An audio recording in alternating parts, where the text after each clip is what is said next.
Welcome back. Well, I thought we would finish up our look at liminal spaces by taking a peek at some vintage photos. In other words, older spaces as they were actually seen and used at the time.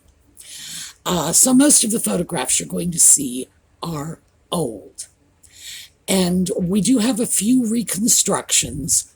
Those are in only to really clarify what we're seeing in the genuinely old pictures. So, when we come back.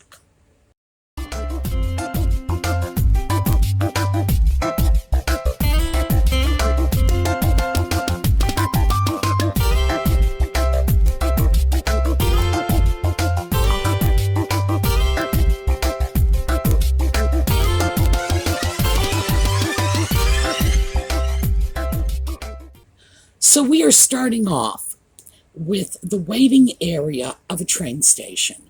And by the way, I don't know where most of these photos were taken.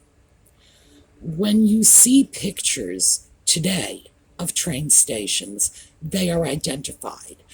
But when you come across older photos, these photos could come from anywhere. They could come from grandma's attic. So we don't always know exactly where they were taken.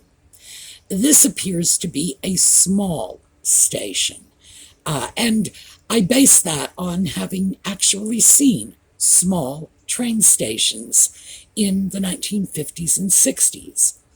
This photo appears to be from the late 40s or early 50s. The interior of this train station, of course, is older than that.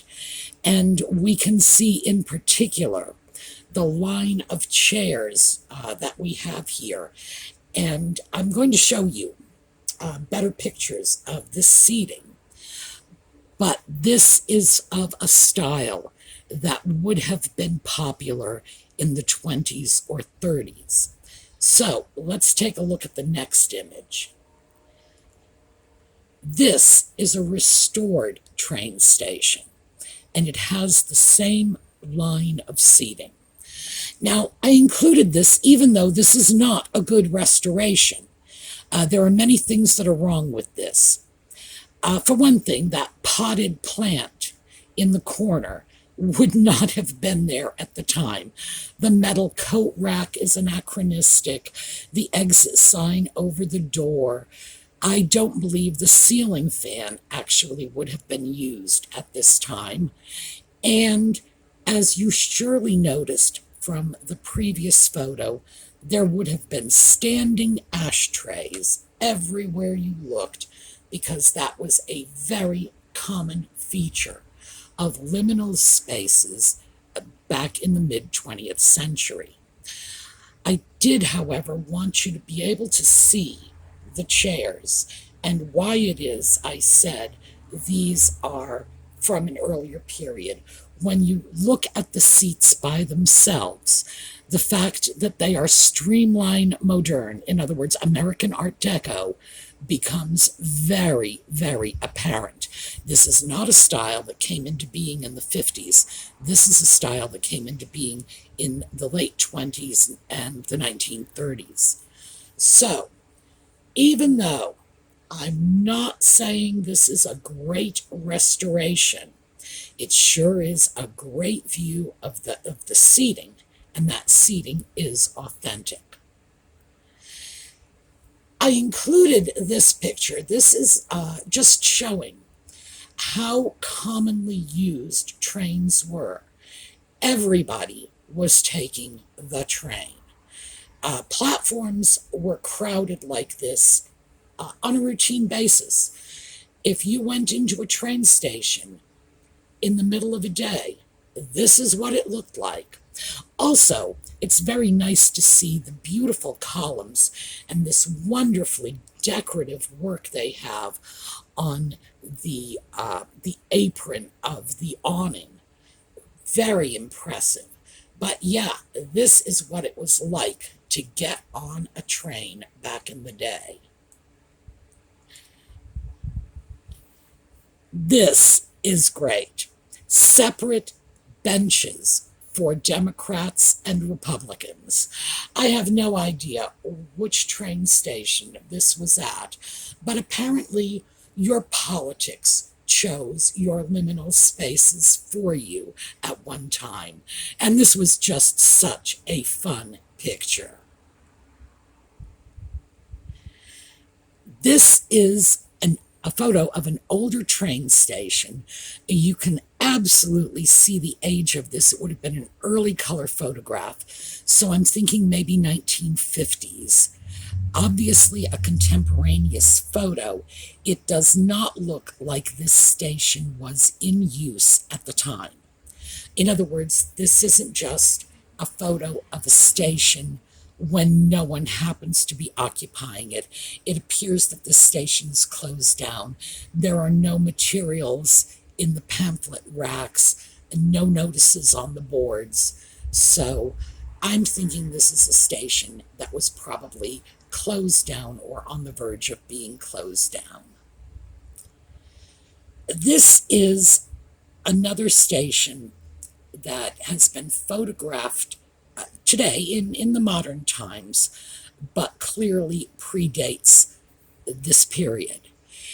It's also very clear that although this station is clean, if you look at the floor, you can see that it is in desperate need of restoration. There are a few other touches that tell us nothing has been toyed with over the years. For one thing, notice how low some of the pictures are on the walls. That was customary back in the day. Pictures higher up in the middle of the wall, as the picture near the door is, that was not the norm. The norm was that they had pictures at the passenger's eye level, because a lot of their notices were posted this way and they wanted people to be able to read them. But you can certainly see from the picture that we are dealing with an older station, and this is what it would have looked like when it was in use, even though the photograph was clearly taken long after it was abandoned. This is great. I saw a lot of photos like this. People getting their picture taken as they would begin a tour or while they were on vacation, just handing the brownie camera to someone saying, "Will you get a picture of us? We're on our honeymoon." This is a picture that would have been from the 1950s, probably the early 1950s. The luggage, frankly, is great. And they are at the platform of the train station. This is another older station. The photograph is more recent than the station itself. It appears to be newly restored or possibly in the process of being restored. But this is, in fact, very much what a station would have looked like, with the exception, of course, of the standing ashtrays, which, as I say, were everywhere. But this is a very good example of a restored station. This is another station that has been restored.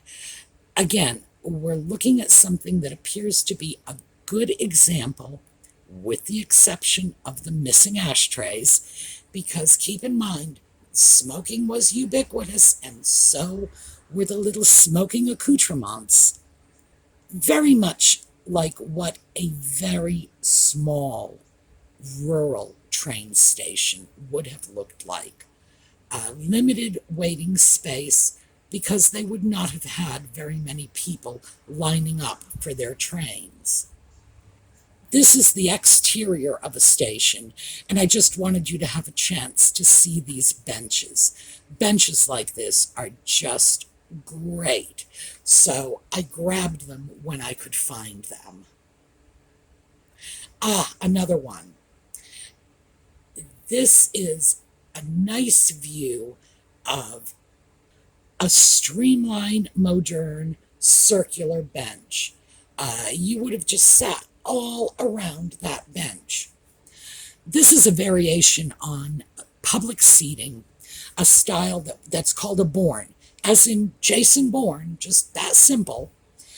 A large, overstuffed, circular ottoman with a little column in the middle, and you just sat around it. And this was relatively common, especially in the 30s and 40s. This is another great picture. This is a platform, and as you can see, there's seating here too. So once again, we've got a liminal space.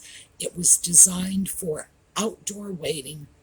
You would wait for your train, it would pull up on the tracks, but this is just a wonderful space. Even though it's strictly structural, you can see all of the girders, all of the open fretwork in this canopy. It's still just beautiful.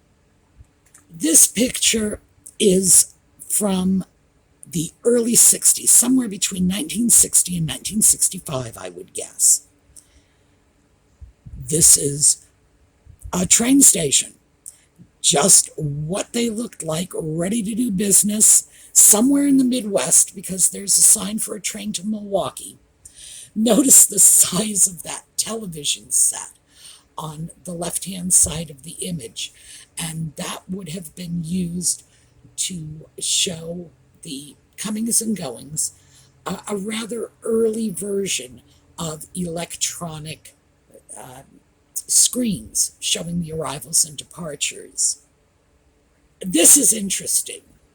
This is a train car that was converted to a waiting space, and apparently this was done some time ago. So it is an older transportation vehicle turned into a liminal space and then restored. So we have a long history in this space, when it would have originally been the train car, then later as a waiting space, and now as a restored historical view of a waiting space. This I threw in simply because I found it in my travels, and it was just a beautiful clock from a train station. And I thought, gee, we're looking at a lot of very dull spaces. Might as well throw in something very pretty. This photograph is really interesting. The first thing that struck me about this is an older image, but notice from the couple sitting in the front on the left, this is an integrated liminal space at a time when integrated liminal spaces were indeed rare.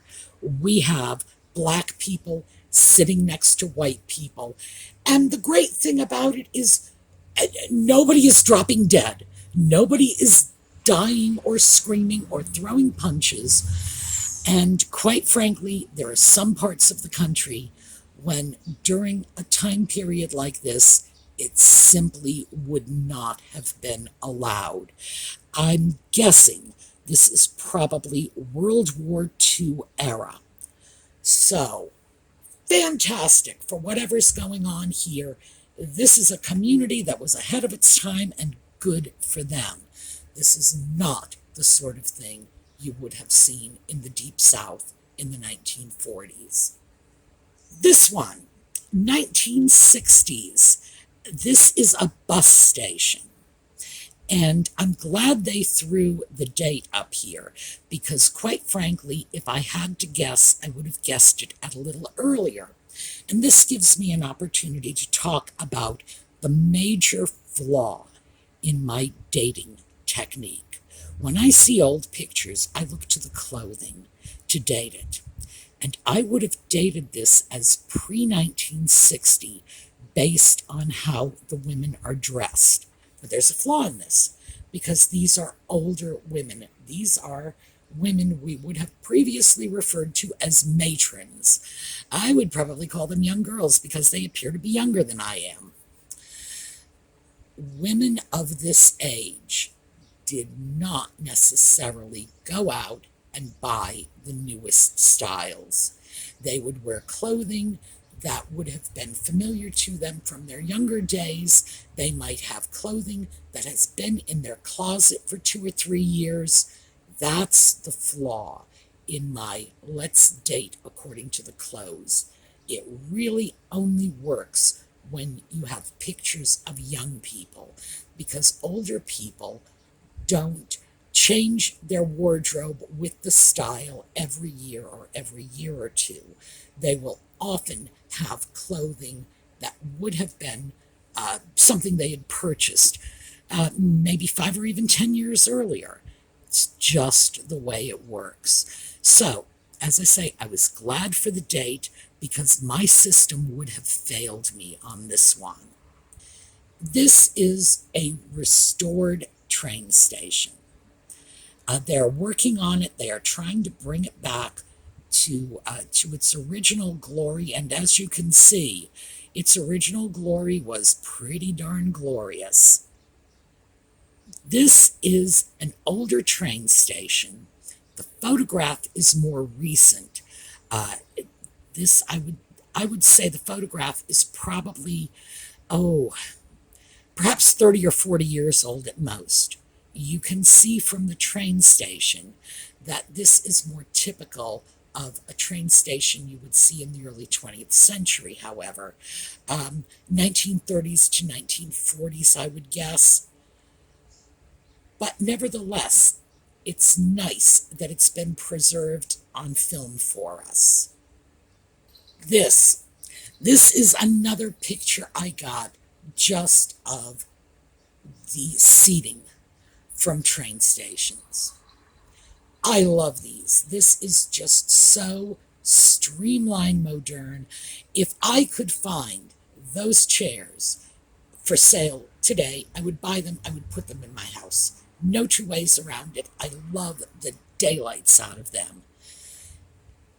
Back in the day, we had such beautiful seating available to us in these public spaces. It's not like today with plastic furniture. So when I have found pictures of the chairs and the benches, I have included them in this. This is a photo from an older station. The photo does not appear to be as old as the station itself.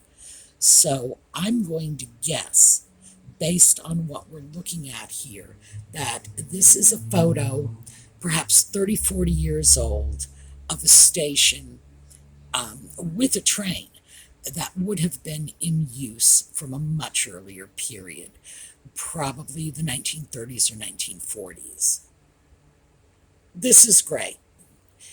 This photo is probably from the 1960s or 70s of a bus station that clearly had not been redecorated in decades. Look at this gorgeous Art Deco seating. This is amazing. You see a lot more of this in bus stations because they were less likely to be redecorated than train stations. This is a photo of a train station that had been restored. The photo itself is old. And the way I can determine that the photo is old is I went in and got a close-up view of the items on the bulletin board. One of them is a calendar with a very racially offensive image. It would not pass muster in the 21st century. Frankly, it would not have passed muster in the 1980s. So I am assuming this photo is pre-1980s and showing a much older station. This is another renovated station. They are They are showing us what it would have looked like back when it was in use. And frankly, in general, they appear to have done a pretty good job. I don't see any of the anachronistic items that I usually see in these redos. Of course, I'm not seeing the ubiquitous ashtrays everywhere, but still, I think this has been a fair and reasonable restoration of a small train station.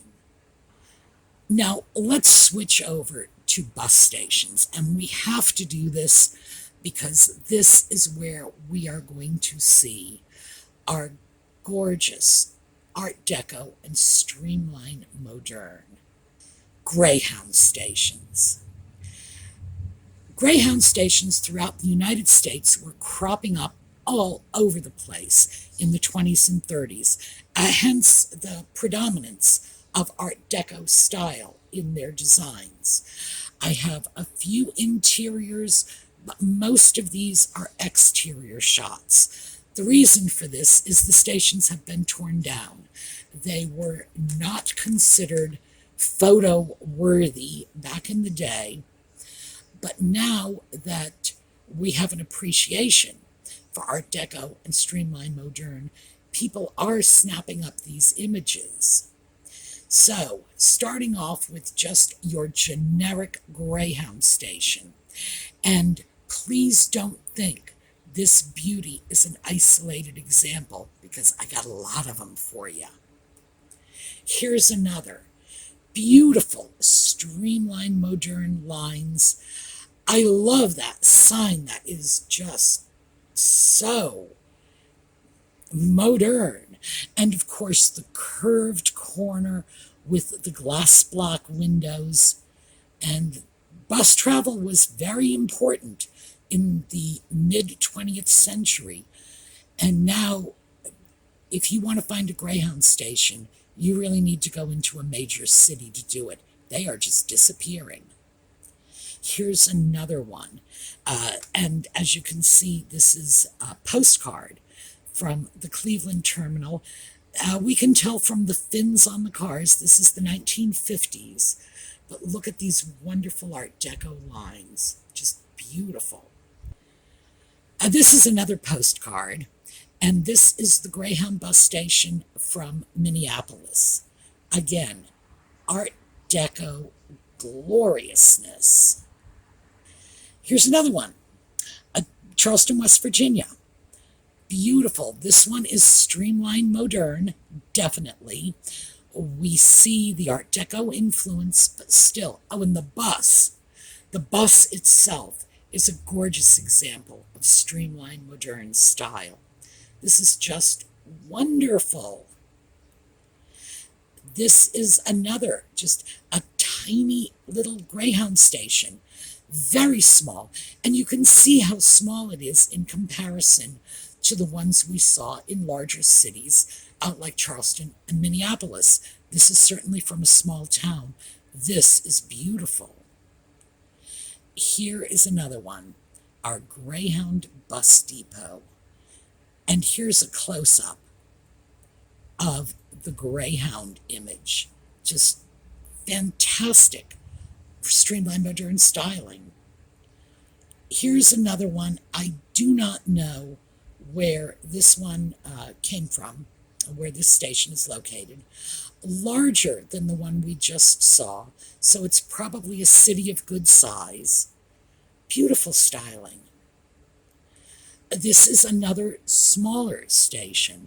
This one is 2 stories, but the styling on this is beautiful. Very Art Deco. Now, of course, American Art Deco, so it's streamlined modern, but it has more of the classical European Art Deco design to it. And we've got a close-up. Here we go. There is the close-up of the little Greyhound, and as you can see, it would have been all lit up in neon. Here is some doors. I believe this is from the same station we just saw. This beautiful Art Deco styling, just really terrific. And here's an interior. So you can see the interiors of these stations, the actual liminal spaces, were still very consistent with the exterior styling. Just beautiful. And we are going to finish up with the one image I got of an airport. And this is from the early 1960s. Again, I can tell from the clothing, and I can do it successfully this time because these women, one in particular, they are very young, so they will have been wearing contemporary styles. This is from Phoenix, Arizona, and that is it's Phoenix's Phoenix. I believe this is the Sky Harbor Terminal. Anyway, one of the reasons I was not able to do much in terms of airports is until the post-war era, we really didn't have much in the way of commercial airports. So, I hope you have enjoyed our series on liminal spaces. We will be moving on to different stuff next week. We are going to take a quick look at a slideshow on our way out, just so we have a chance for a little fun and a little liveliness before we go. For those of you who stick with us for the Just Chattin' series, we'll see you this evening. Otherwise, we will be back next weekend with our thrifting and projects and antiques.